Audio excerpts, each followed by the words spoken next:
everybody, and welcome to what I believe will be one of the most practical conversations you'll have this year about vehicle program transitions. I'm Paul Davenport from the Motus team, and before we dive in, let me share a sobering reality that shapes everything we're going to be discussing today. Organizations typically have only one opportunity to successfully implement a vehicle program change before encountering obstacles that force them to back to previous systems. So think about that for a minute. One chance, no do-overs. No, let's try that again next quarter. And here's why that matters. When vehicle program transitions go wrong, they don't just fail quietly on a spreadsheet. They create costly company-wide disruptions. We're talking about confused employees who can't get to client meetings, frustrated administrators drowning in manual processes, and leadership teams questioning whether the change was worth the chaos. But here's the encouraging news, and why we're all here today. It doesn't have to be that way. The organizations that get it right the first time share something in common. They follow proven change management strategies that prioritize both the business case and the human element of transformation. So today, you're going to hear from people who got it right. Not consultants with theories, but folks who lived through successful transitions and came out the other side with powerful results. So you're going to meet Evette Wheeler from Shaw Industries, who navigated stakeholder resistance and led a seamless program transition. Matt Chapman from KC Bobcat, a driver who experienced the change firsthand and can tell you what it really feels like on the ground. And then Rachel Shealy from our customer success team here at Motus, who's guided dozens of organizations through these transitions and knows exactly what separates success from struggle. During this roundtable, we're going to give you something you can't get from a white paper or a sales presentation. Real stories, honest insights, and actionable strategies from people who've been exactly where you are now. So let's start with introductions. Can you each briefly tell us about your organization, your role, and what your vehicle program looked like before Motus? Evette, I'll tee you up if that's okay. That's fine. Evette Wheeler, Shaw Industries Incorporated. We are a flooring company under the umbrella of Berkshire Hathaway.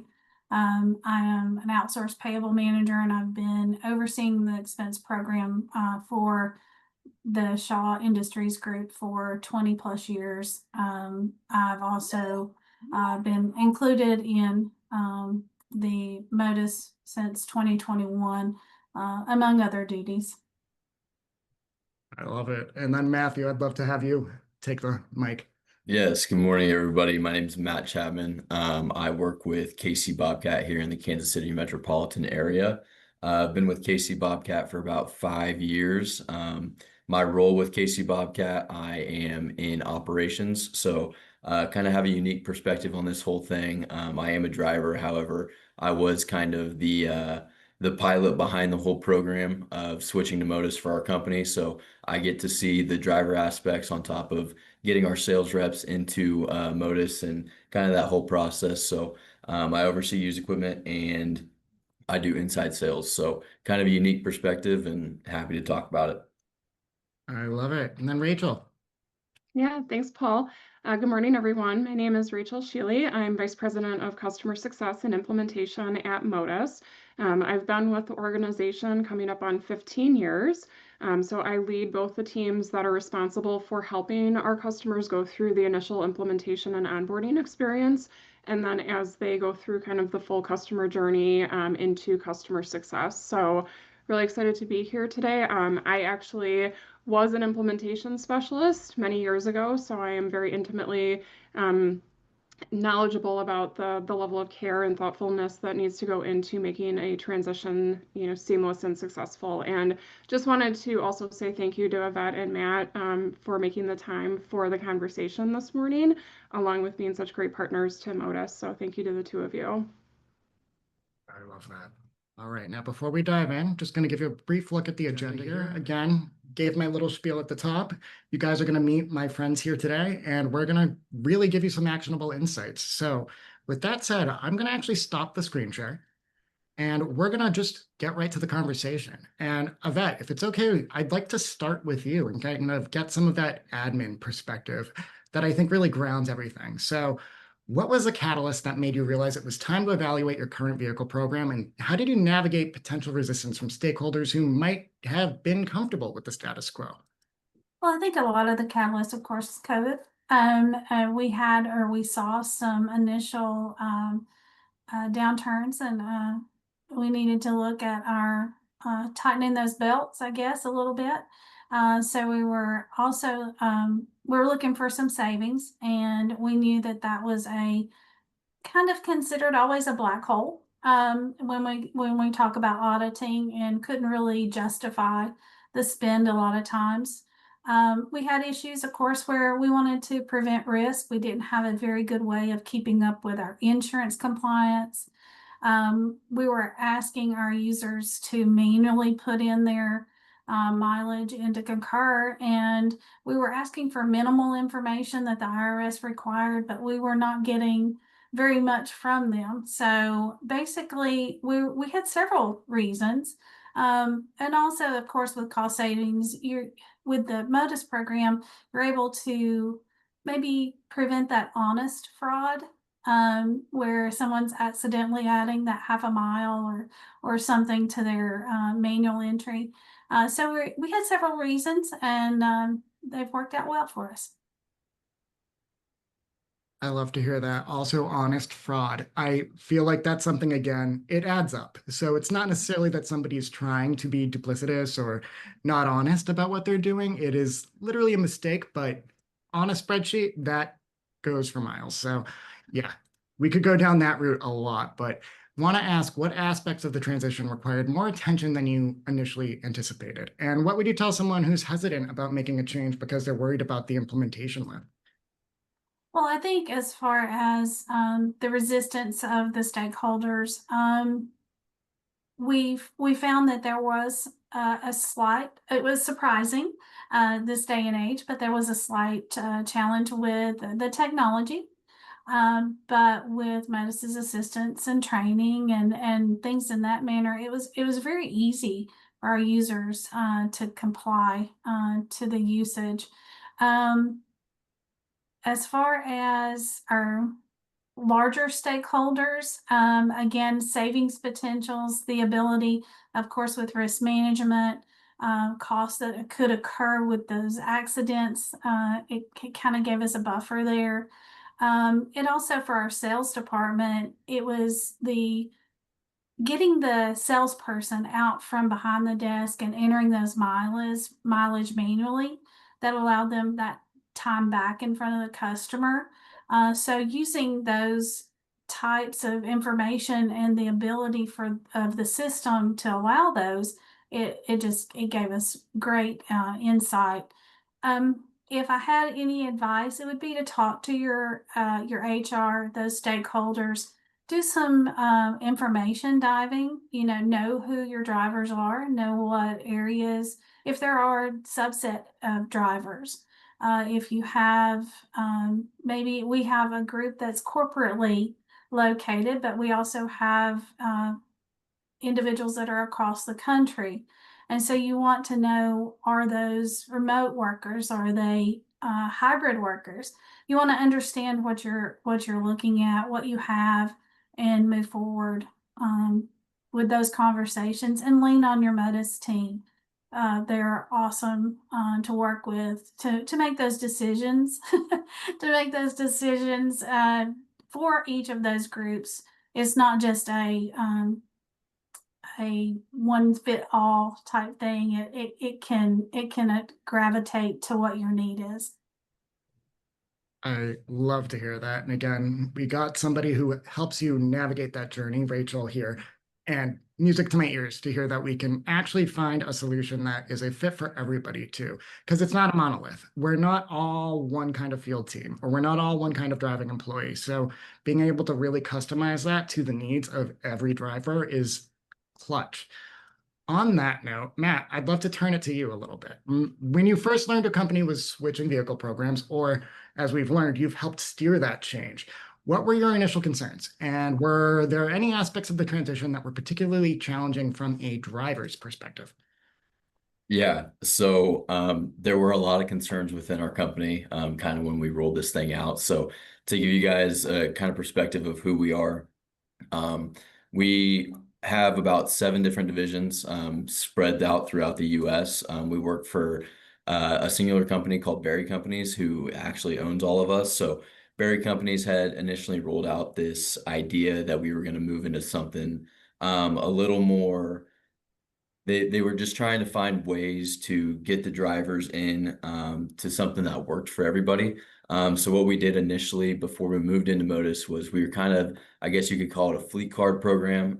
We were all company-owned vehicles with a gas card that we had no real ties to maintenance or gas or anything like that. So it was kind of just everything was on the company. So we dealt with some situations throughout our divisions within the US that had caused our insurance to skyrocket. Our premiums and deductibles were getting unbearable. We run into situations where the company was liable. So we made the switch to Motus after kind of going through some different options. We were talking about doing cameras in company vehicles. However, we felt that wasn't private enough. We wanted our workers to be able to have the private conversations that you have while you're working. So after meeting with Motus and going through everything, we decided this was the route that we wanted to go. People were initially concerned with going through and purchasing their own vehicles. How was it going to track everything correctly? But we were able to just kind of talk everybody through and get them on the same track. So like I said, I was kind of a pilot in that situation. So being in operations, KC Bobcat was actually the first of Berry companies to go through this. So we led the way. It was me and three other guys that kind of took the Motus horns took it by the horns and kind of ran with it. So it's super easy. All the concerns that we had were out the door right away after about week one. So there was nothing to be worried about. And I mean, outside of that, there weren't really any challenges with Motus. It was a seamless transition, had no issues at all, and been happy with it. So we jumped in December of 24. So been a little over 7 months since we've been doing it and have loved it and haven't had any issues since. So. Love to hear that. No issues since. Looking back, how has the new program changed your daily routine and overall experience? Would you recommend this transition to drivers at other companies who might be nervous about a program change? Yeah, it's been super, super easy. Like I said, we pretty much all the drivers here in the Kansas City metro area, we use the Motus Smart Track. So essentially all you do is you put in your business hours. So if you want to go from 6 a.m. to 6 p.m., as soon as you drive, that's being logged. It's a super easy and super seamless process. Um, it's really made everything kind of going back to what Evette said. I mean, we don't have any issues with mileage tracking. I mean, if you're on that smart track program, it tracks everywhere you go. You can go in and change your mileage. If say you go over lunch hour, you switch that over to personal miles versus business miles. You're able to decipher those in an easy way. And really, I understand being nervous. Everybody takes change differently, but myself included, we weren't really looking forward to this being the drivers as we were kind of happy with our old ways, but I don't think we'd ever go back to our old ways now that we have Motus. It's just been a super easy process and makes everyday life easier. So. I love it. Everyday life, like, again, music to my ears. I love to hear that. Rach, I'd love to switch over to you now and get some of the Motus perspective on all of this. You've guided dozens of organizations through these transitions. What separates a smooth implementation from a problematic one? And what did Evette and Matt's organizations do particularly well that others could learn from? Yeah, it's a great question, Paul. And Evette and Matt really spoke, already kind of teed me up to answer this question. So thank you to the both of you for that. I think from my vantage point, two things really stand out to me with regards to ensuring that a transition is successful.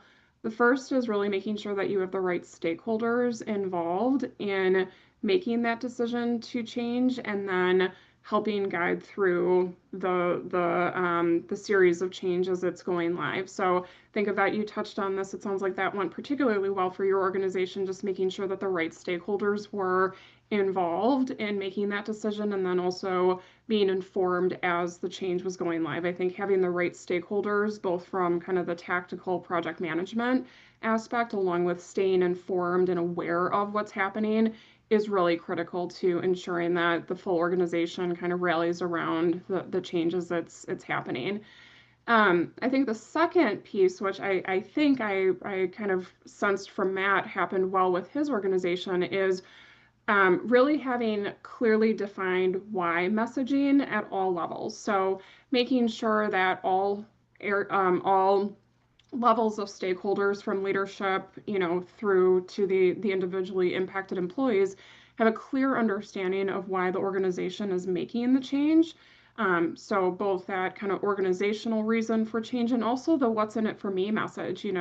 I think, Matt, that probably was something that your company did well is, there were probably some concerns and angst that you were feeling ahead of that change, but just understanding what the benefits were for you as an individual, I think that makes an incredible impact on how well the change is accepted within the organization. So, Rach, I'm going to go off script a little bit because we got a question from somebody that really aligns with the answer that you just gave about how you communicate that benefit and how removing the company car or whatever you want to call it in the past world, how that's not actually taking something away. They're getting something better on the other side. Speak to that a little bit. And Matt, if you have experience too and want to flavor that answer, I would love to know. Yeah. And my team does have examples and templates that we use with customers. So we have kind of proven communication templates that we use with any customer that's going through that experience as a starting point. I think it's, instead of saying that it's a takeaway, saying it's giving the benefit of choice, right? Giving the employee the freedom of choice to choose a vehicle that, allows them to support their lifestyle, right? Really meeting the employee where they are for what they need to maintain the vehicle that aligns with their lifestyle. I think the other thing that we try to guide customers on is understanding there's a cultural aspect to how you communicate this, right? So there are certain ways that companies communicate changes to their employees effectively. And so something that we do try to do as we're working with our customers is just giving them examples of messaging that has been effective historically, but also helping them write it in their cultural tone. The way that their employees are used to receiving information is really important. And being fully transparent, that was one thing that we were majorly concerned about, because that is how do you get them to buy into what you're going from a totally paid vehicle that's now going to be in your name, and how do you make that make sense? And so we went through and just having the ability to kind of go out and get, kind of touching on what Rachel said, going out and being able to pick out what you want that fits exactly what you need. It was a big perk because we had a lot of complaints about the company vehicles that we had. So it was kind of one of those situations where, yeah, you're going to be on the hook for it, but working with Motus and you guys in general, just being able to establish that plan and explaining the max variable rate and the reimbursement aspect of everything. Once we were able to line all that up and get all those details out, it made sense to where everybody was kind of on the same page of, okay, well, I'm getting paid for mileage on top of depreciation and maintenance. And so it kind of all made sense as we wrapped it all together. But getting them on track was difficult at the beginning, but once we were able to kind of explain all that, it made sense for everybody and we didn't have any complaints. So I agree. We also have fleet, but we also have manual entry still with Concur, and we also have Motus. So we have 3 versions, and we base it based on the amount of mileage that a user utilizes, but it does give them, a few of them, that choice of what what tool they're going to use, whether it be a fleet vehicle or Motus. And we have several that come off of fleet and are begging for Motus. So they'll contact us and say, "Hey, get me on Motus now." So it is definitely a tool that, for our sales force specifically, we had our initial group was one part of our sales that went on board and they encourage the other sales entity in our organization to go on Motus as quickly as possible. So it's something that definitely is contagious. Once you bring it, a good contagion when you bring it into your company. I love that, obviously. Yes. Rach, one more question before we move on to some groupthink again. And I think you've actually touched on this. What's one piece of advice you consistently give that might surprise people about getting this kind of buy-in? Yeah, well, I think Matt actually kind of touched on this already in one of his answers, but you know, change is change and people react differently to change. So I think it is understanding that things may not go perfectly or as you planned for it, and just understanding that, going back to the why, right? Always going back to the why and explaining to the employee, this is the reason the organization made the change, and this is the reason why it is still a benefit for you ultimately to be on this new program. So I think just kind of recognizing that people respond to change differently. And so there are going to be questions, there may be some anxiety that, you have to kind of support through, but always going back to that why and emphasizing why it is a benefit will help get people kind of over the hump and into that steady state where they've accepted it. I love that. And I actually think you just answered the next question I was going to ask, but I want to open it up to the room. If you could send one message to someone who's in the exact position you were in before making this change, whether you're an admin, whether you're a driver hearing about potential changes, or a leader looking for guidance, what would that message be? Rach, maybe start with you, if that works. Yeah, well, I think I would just double down on what I, just shared, is just understand that there are going to be questions, there are going to be, there may be some individuals that have anxiety around it. And so just understanding that and having a proactive strategy.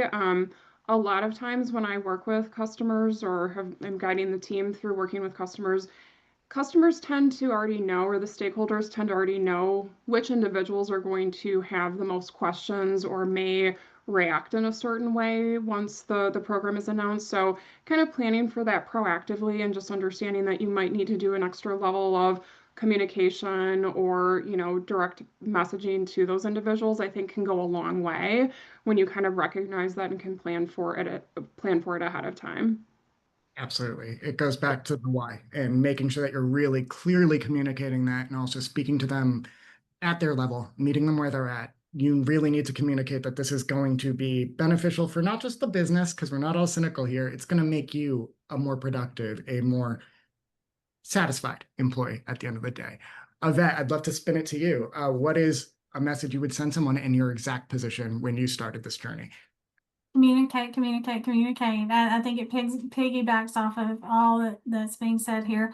You want to make sure, again, that you know your groups, you know who you're speaking to. You want to make sure that they know that, again, like you said, it's not just a benefit for the company, that it's a benefit for them. And you want to understand where the user is. You want to know, and you want to be considerate. You also want to be honest and just give them those facts. The company has maybe had this issue with insurance before, and maybe we need to look at that. Sometimes you don't want to be too honest necessarily, but you definitely want to let them know, hey, there are true reasons behind a business decision that is on the company side of this, but this is something that can benefit both. I love that. Matt, over to you. What's one message? Yeah, from the driver's perspective, I would just say just put trust in your leadership. Your leadership knows what's going to be best for the company.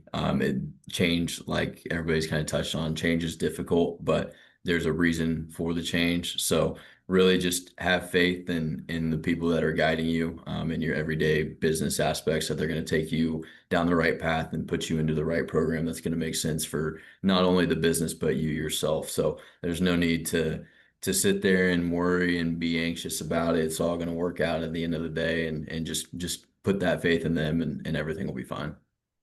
I love it. Have faith. And the Motus team. And the Motus team, yes, of course, of course. Like on that note, Rich, I'm going to throw it over to you to iterate on this slide that I'm actually going to pull up. That's just kind of our greatest hits about why Motus is a good partner. We got the numbers to back it up, but if you could add a little flavor to that and just how we in practice really make sure that we're meeting our customers where they're at, we're satisfying all the stakeholders, and we're making sure that these happen right the first time, where change happens and you're not having to go back. Yeah. Well, I think, something that we talk about a lot within my org is, to us, customer success starts at day one. So it really starts with kind of us supporting our customers as they're going through the initial stages of implementation and helping them define that, key messaging at all levels of the organization as they're preparing to announce the change internally. So really helping our customers have a really solid kind of readiness plan for going live.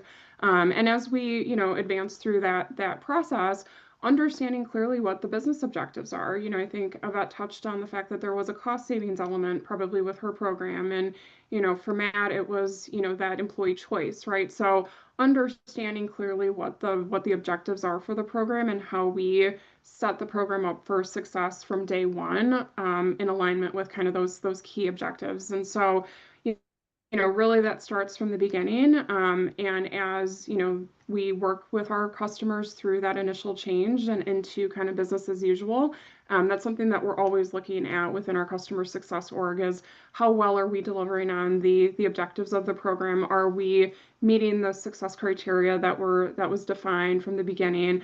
And then also, how do we keep up with evolving business objectives, right?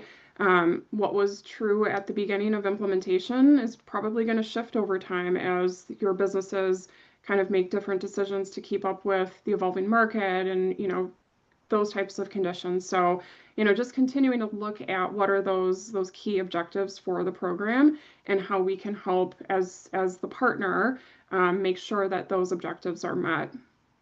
Yeah, and I think overarching through all of this conversation that we've had is understanding the different kinds of driving employee profiles too. And again, it's not monolithic. So you need to make sure that you're giving them something that is going to be supportive for their unique day-to-day needs, which I think Motus does in spades.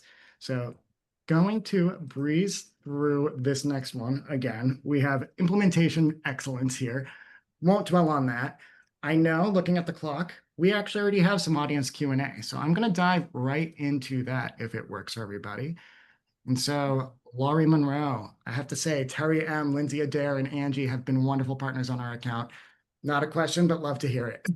All right. And then we had an anonymous attendee who asked, how many drivers did you transition? I think this came in when you were speaking of it, actually. But again, open to everybody. Matt, Evette, as much as you're comfortable, how many drivers do you actually have to pull over to the new program when you joined Motus? We had over 600 drivers that transitioned to Motus. Love it. Yep. And then for us within just our company, like our division of KC Bobcat, we had about 20 that made the switch. However, once all of our parent company, Berry companies, switches over, it's probably going to be around 400 to 500 total people. So there's a good amount of people that are making the transition. And you started steering that, which is so cool, Matt. I love that. Okay. Does Motus offer any telematics or GPS? Rach, I'm going to throw that to you if you want to give some flavor to how we talk about that. Yeah, so I mean, the Motus application uses GPS technology to accurately capture employees, point-to-point driving activity. The question on telematics is actually an interesting one. We do get that question often, but we don't have kind of the wired in technology that you would typically find with like a fleet telematics type solution. And the reason for that is, this is a mobile application that's intended to track business only activity. And so there is some sensitivity around, not having something embedded that's going to be tracking kind of that personal driving behavior. That's something that we do And I would be surprised, Evette or Matt, if your employees didn't have similar questions just around the privacy aspect. We do put a lot of controls in place to ensure that employees have the ability to review their mileage and ensure that it's business only mileage before it's submitted to the employer for reimbursement. So it's a great question. I know our product team is looking a lot at what additional type of data points we can help our customers with based on the GPS technology, but in current state, we don't have a telematics solution. Makes sense. Okay. What is the largest number of drivers you've transitioned to a reimbursement program, and over what time frame? That's a great question. So our largest single implementation actually happened last year, and we had about 9,400 drivers that transitioned. It was a 15-week project, so it was it was an appropriate time frame for that volume. So it was across 4 key divisions of this very large enterprise company that we were working with, but it was about 9,400 in total that we successfully onboarded last year. The largest implementation we've done this year to date is about 2,000 employees. So, I think that touches on the fact that our team is very well versed in supporting projects of all sizes. We can help customers with, just a few employees transition seamlessly up to, close to that 10,000 volume that I shared we were able to do last year. Yeah, no, but beautiful. So I'd love to also just key in on when people are unsatisfied with the program, what are usually the reasons behind it? And then how do you help alleviate those? It's more for you, Rach, again. Yeah, it's a great question. I would actually love to hear about if she has any examples of this as well. I would say, I think it's the anxiety that an employee feels something's being taken away. So I think going back to kind of reiterating the message on like why it is a benefit and why it's actually not a takeaway necessarily, but it is something that's intended to help the employee really be as productive and successful in their current role as they can be. So I think a lot of the times we hear kind of that pushback around just being uncertain if it's a takeaway. So I think being strong in the messaging around why it's not a takeaway. And then also, I touched on it, the GPS piece of things, just reassuring employees that, we take a lot of care in ensuring that they have the controls to ensure that only business mileage is being submitted and is visible to their employer. Fantastic. Okay, so that is actually all the audience Q&A that we have so far. I thought I saw some hands raised, but admittedly, I can't find that on my screen right now. And happy to answer your question, Nicole. Okay, got a new one from TJ. What % of your customers who currently only do vehicle lease make the program optional to move to reimbursement? Oh, that's a really good question. I don't know that I know the percentage offhand. Can definitely take that as a takeaway. I've seen it in, there's really 2 kind of options there. It's either it's required for all employees that are eligible, or it is optional. I would say that the majority of our customers do have multifaceted programs, so it might not be all employees are in favor only. There may be an element of a managed CPM for their lower mileage drivers, and that actually allows the company to have more of a holistic view of, mileage trends and when employees should be moving, between programs. So I would say that is definitely something that's pretty typical with customers that we work with where they have multiple programs. But the choice program is a little bit little bit less common where it's up to the employee to make that decision. It's more common where the employer has set eligibility criteria for each of the programs that they're running, and then they use that eligibility criteria to determine what program an employee falls into. So Paul, I don't think I answered the direct question on percentage, but we can definitely take that as a follow-up.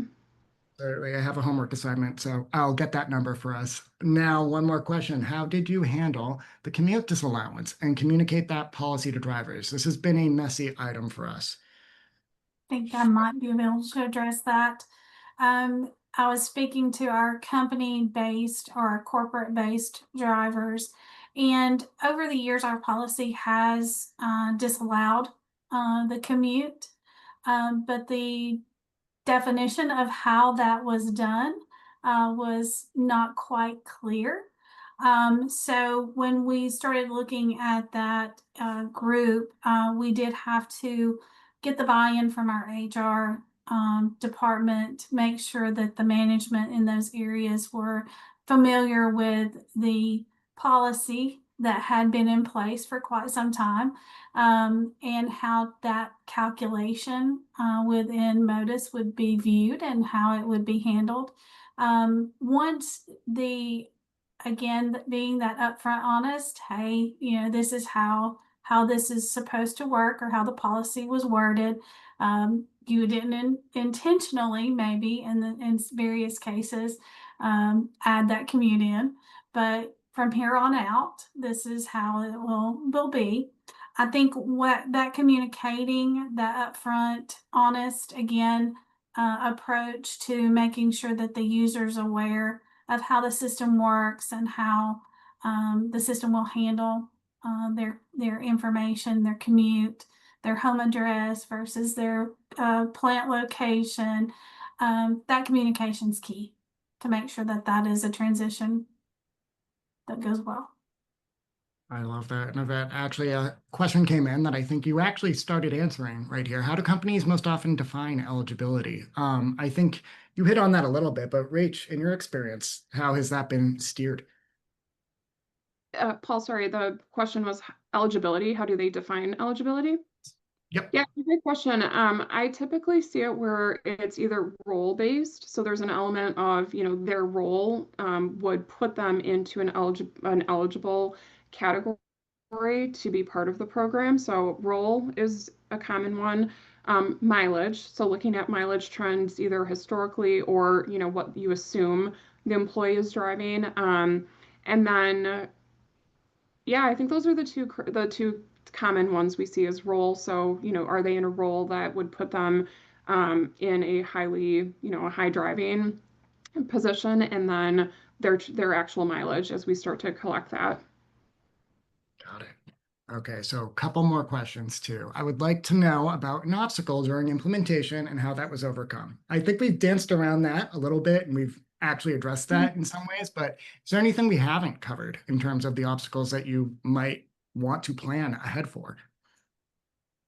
Yeah, so I think typically when we see obstacles in implementation, sometimes it does come down to a lack of alignment with the stakeholders that are involved. So oftentimes I'll see delays where, maybe a stakeholder team that needed to be informed or brought in earlier wasn't brought in. And so there's a little bit of a delay that it happens because that new team has to be brought up to speed. So I know, Evette, you touched on like HR being a critical kind of component. When HR isn't brought in from the beginning, it can often cause, kind of a roadblock, and then you have to get them in, up to speed on what the employee impact is, make sure that they're, supporting that kind of change messaging and all of that kind of good stuff. So I would definitely say we see bumps when there's not that stakeholder alignment from the beginning, and there's kind of a reset that needs to happen to get the right stakeholders involved and fully supporting the project. Now, I got another question that's going to take us into the weeds maybe, but I think you could actually shed a ton of light on this, Rach. For eligibility, what is the typical minimum mileage parameters companies use? So I think that talks to the different kinds of programs that you can deploy and what the best fit would be. So if you could speak to that a little bit. Yeah, so our standard mileage threshold or recommendation for favor fixed and variable rate is 5,000 annual business mileage. Now that could vary depending on the program that the customer has designed. So we can help our customers kind of make that decision on what that kind of break-even point is to determine if an employee should go on favor or maybe a managed CPM program. For managed CPM, I typically see, employees that are driving anywhere between, 1,000 miles a year up to that kind of 5,000 or whatever break-even point we've helped to calculate. So that's generally what we're looking at is looking at the program itself, what that break-even point is for favor. And, you know, generally it's around that 5,000 annualized business miles. And then anything below that would go into kind of that managed CPM program, so that we can help our customers make decisions as real mileage is coming through, whether they need to move employees between programs to manage a cost-effective program. Makes sense. Paul, I'd like to add to that, and it kind of goes into obstacles as well as programs and things like that. We started our avenue with Motus as going towards the favor program, and we had to move away from favor because of some challenges that we found with our individuals across the company, and we didn't want to go down that road, but we needed a program that would give us ability to maybe in the future, you know, grow into that favor program. So we ended up with the CPM program based on that. So it was an obstacle, but Motus assisted us in rerouting our needs. And our threshold is 2,000 miles, just for FYI. Okay. I think this is probably going to be the last question, just looking at the clock, but does Motus work in Canada as well as the US? Rach, I know we talk a lot about the IRS, but could you speak to that? Yeah, we do. We have many customers that actually have Canadian programs that we help manage, and so the requirements and the way that we support those programs are a little bit different, but in general, we can still use the kind of favor framework for helping to design a cost-effective reimbursement program. There's just some nuances in terms of there's not an IRS, so not all of the compliance requirements of the program is a like for like, but we can still help to design a program that, from a reimbursement perspective, is very reflective of the US program. So that's definitely something that Motus can support, and we have many customers that have programs in Canada. So, all right. And then I did get a request. How can I get in touch with Rachel? So we'll get your contact information to the point that you're comfortable with it out to everybody who's in attendance today. But guys, this was an absolute pleasure. I hope that we answered everybody's questions. Seeing some thank yous in the Q&A. So thank you everybody for joining us.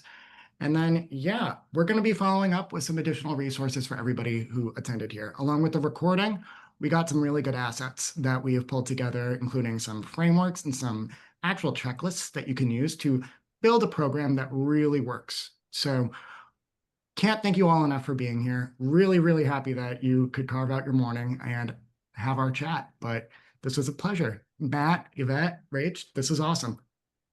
Yeah. Thank you, Paul. Thank you, Evette. Thank you, Matt. Really appreciate it. Yeah, no problem. I had a blast and hope I answered some questions for everybody. Exactly. Thank you. We're all getting the fist pump, so love it. Again, everybody. All right. Thank you. Thank you, guys.